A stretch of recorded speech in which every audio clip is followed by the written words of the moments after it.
Заявляю, разговаривать с федеральной властью языком шантажа не позволю. Террористические вылазки будут решительно подавлены, подчеркивает президент. Вместе с тем он указал, что даже в этой сложной ситуации продолжает настаивать на том, что нет другого пути решения конфликта в Чечне, кроме начатых в Москве 27 мая этого года мирных переговоров.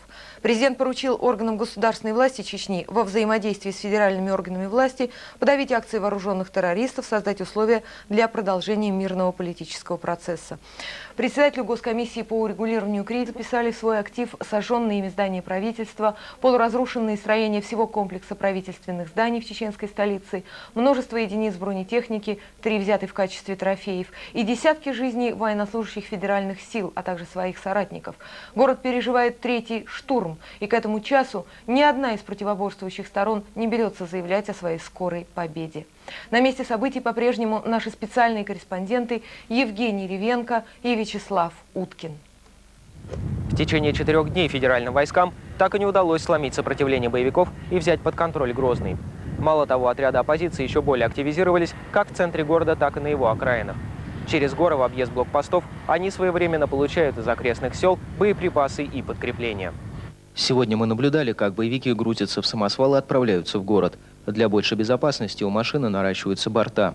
Это происходило всего лишь в нескольких километрах от центра Грозного, где весь сегодняшний день шли ожесточенные бои за комплекс правительственных зданий. Информация весьма противоречива. Оппозиция утверждает, что уже захватила здание ФСБ и МВД, а военные это опровергают. Центр города в огне. Уже полностью сгорела резиденция Кабинета министров. В результате боев обе стороны понесли большие потери. Впрочем, боевики, уходя воевать, говорят, что смерти не боятся, так как в этом случае их душа попадет к Аллаху. Свобода, свобода нужна. Свобода или смерть. Все, Аллаху Акбар. Аллаху Акбар! Перед отправкой проводить боевиков вышел местный комиссар. Он координирует доставку добровольцев из этого района. Оружие на предохранение, наготове должно. Мало чего бывает. Боевиков сопровождала еще одна машина с боеприпасами. В основном это патроны к автоматам и гранаты. Колонне понадобилось всего 2 часа, чтобы добраться до нужного места, выгрузить подкрепление и вернуться обратно в ближний пригород.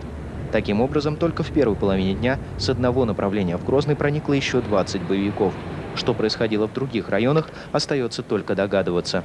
Оппозиция утверждает, что сейчас в городе находится до 4000 бойцов. Российская сторона делит эту цифру на 4. Так или иначе, боевики контролируют практически весь город в жилых кварталах, в то время как федеральные войска рассеяны по блокпостам. Опасаясь засад и многочисленных жертв, военные активно используют артиллерию, минометы и гранатометы, обстреливая предполагаемые места скопления боевиков.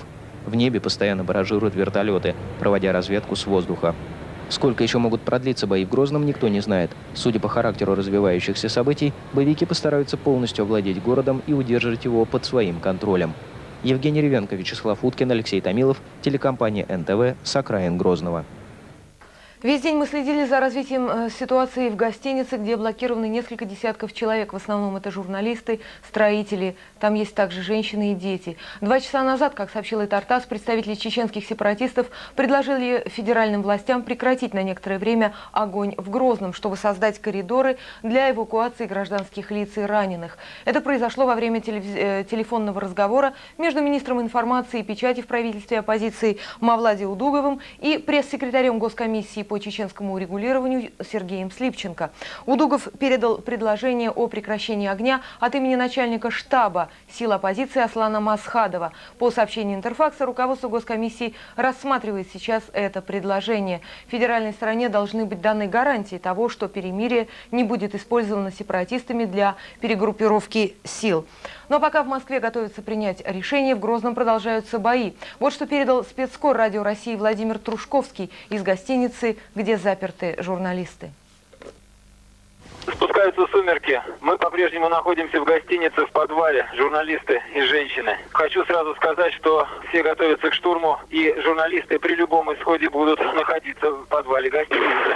Хотелось бы, чтобы об этом знали и те, кто будут нападать на здание гостиницы. Журналисты будут по-прежнему в ней. А сейчас у нас начинаются тяжелые бои, и поэтому конец связи. Владимир Трушковский, служба информации Радио России. Сегодня же поступали сообщения об акциях оппозиции в чеченских городах Аргун, Гудермес, а также на юге и юго-западе Чечни. Но решающие события происходят в Грозном. Многие источники называют цифры потерь обеих сторон, но нигде не упоминается третья, ни в чем не повинные жители Грозного, которые стали заложниками этой войны. Итог дня подводит Алексей Кандулуков. Всю прошедшую ночь и этот день в Грозном продолжались ожесточенные бои. Столько крови и страха город не знал с января 95-го. Выстрелил, упал, перекатился, опять выстрел, рукопашные вой минометов, перебежки, яростный огонь с вертолетов. Этой жизнью город, его обитатели в форме и без живут четвертый день. Ночь в подвале, десятки, сотни детей. Эти кадры нам предоставлены съемочной группой немецкой телекомпании АРД. Им чудом удалось выбраться из города. Весь сегодняшний день боевики штурмовали здания ФСБ и МВД Чечни, а также Дом правительства. Эти три здания находятся практически на одном перекрестке в центре города. Там же гостиница, в которой оказались окруженными российские журналисты, строители, несколько женщин и ребенок. Без воды, без еды и без помощи извне. Утром российская бронеколонна пыталась прорваться к центру города, но, потеряв часть техники, вернулась в аэропорт Северный. Как стало известно из военных источников, боевиками, штурмующими правительственный квартал в Грозном, руководит Шамиль Басаев. Отдавая приказы по радио, он представляется под псевдонимом «Спартак». Особенно жестокий бой шел сегодня за здание ФСБ. Сотрудники госбезопасности отчаянно отстреливались и отвергали все предложения сдаться. К полудню боевикам удалось захватить полусгоревший дом правительства. Сепаратисты сообщили, что они обнаружили два бункера, в которых находились члены высшего официального руководства Чечни – Амин Осмаев и Руслан Цакаев. В середине дня, после нескольких неудачных попыток, одна российская бронеколонна наконец смогла прорваться в центр города. Однако 2 танка из 5 были подбиты сепаратистами. Жаркий бой шел также у железнодорожного вокзала и моста через реку Сунжа. Это тоже в центре города. В восточной части Грозного, в районе поселка Мичурина, боевики создали опорный пункт и весь день отражали там атаки десантников, которые пытались провести технику в город. По свидетельству полевых командиров, изнурительные бои порой переходили в рукопашные схватки. Сегодня боевикам удалось захватить еще один танк Т-72, теперь у них 3 танка. Из штаба российской группировки стало известно, что федеральные войска потеряли за 3 дня боев в Грозном 120 человек убитыми и 400 ранеными. 50 человек пропали без вести. Только за минувшую ночь погибло 10 российских офицеров. Сейчас федеральное командование пытается переломить обстановку в городе. К центру продвигаются штурмовые отряды, составленные из бойцов российского спецназа. Буквально метр за метром они отвоевывают город у боевиков, которые успели подготовить огневые засады, снайперские точки и заминировать дороги. К вечеру подразделения 7-й десантной дивизии вышли с боями к Дому правительства и разблокировали центр города. Боевиков постепенно вытесняют в направлении вокзала и Грозненского базара. Впрочем, возможно, что этот успех только до наступления темноты, а ночью боевики вернут свои позиции. По мнению военных разведчиков, в этой операции в Грозном боевики задействовали буквально все свои силы. Более 3000 человек. Около 300 они потеряли убитыми. Так полагают военные. Алексей Кандулуков, телекомпания НТВ. Накануне в Москву вернулись члены Госкомиссии по чеченскому урегулированию. По сведениям ТАСС, полученным от пресс-секретаря комиссии Сергея Слипченко, они полагают, что закрывать вопрос о переговорах нельзя. Но вести их нужно не с нынешней верхушкой сепаратистов. Ее надо только допрашивать. И в этой связи уместен вопрос, а с кем же тогда предлагает Госкомиссия вести эти переговоры? Фамилии пока никто не называл. Как сказал в интервью Интерфаксу сегодня президент Татарии Ментимир Шаймиев, события в Чечне – результат двойной политики федеральных властей. Шаймиев имел в виду непоследовательность со стороны Москвы в попытках урегулировать конфликт в Чечне. Эту тему продолжит Владимир Лусканов. Всякий раз, едва пригубив свободу, Россия своими руками начинает мастить дорогу к новой революции. Так уже было. Поражение в Цусимском бою, позор 16-го года и вот теперь день национального унижения в Грозном. Если у нас не хватает мужества назвать происходящее в Грозном началом народного восстания, если мы хотим обманывать себя версией о бандформированиях, это еще не значит, что у россиян притупился инстинкт самосохранения. В дни кризиса принято взывать к выдержке, мужеству и благоразумию граждан. Кто нам подаст пример благоразумия? Мы отслеживаем сегодня все ходы и все те базы, которые создавал Дудаев и продолжает создавать на юге в горах. Я думаю, Павел Сергеевич зима позволит вот там-то уже поработать по полной схеме. И миротворцы в Москве, я думаю, не помешают нашему министру. Боевые действия в Чечне, вот такие активные, которые они велись 31 числа, по сути дела, неделю назад, где-то 3-4 дня назад закончились.